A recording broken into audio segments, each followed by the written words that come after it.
Hey everybody, it's Jonathan from Rebellious Bow Ties with another quick tip for you guys. And so something I see whenever I offer bow ties online, and it's a self-tie bow tie. They send me a picture of their bow tie and they're all excited about it, and I do notice something that I wish I could point out to you guys. And so one of those things is if the bow tie is too long for you. So what I mean about that is I'm a 14 and a half, and right now I have this bow tie at almost a 17 neck size. And so if you have the wrong neck size on your bow tie is not going to come out just right, or you're going to have a lot of troubles tying the bow tie. So what I mean by that is that this is a bow tie designed for neck size 17. I'm a 14 and a half, so the bow tie is going to be too big. So the things to look for if the bow tie is too big is whenever you get into this part and you're ready to pierce it through, you're going to have a little bit more excess fabric than you're normally used to. And so what I mean by that is that the loop part is going to be a little bit bigger than what you're used to, and so it just looks a little bit off. And so the way to fix that is go ahead and make the bow tie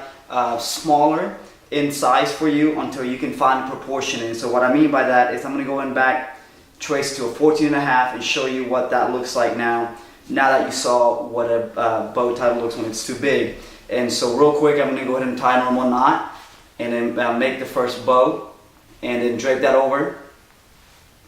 And right here, whenever you have the right neck size, your bow tie should be proportionate to each tip of the bow tie. So each side of the bow tie should be pretty much as close as possible to being proportionate. Some people like it a little bit off, but at the same time, you don't want it to be too off, because that's a sign that you have the wrong neck size for your bow tie. So I hope that tip helped you guys. On to the next one. I'll catch you guys later, and y'all have a great day.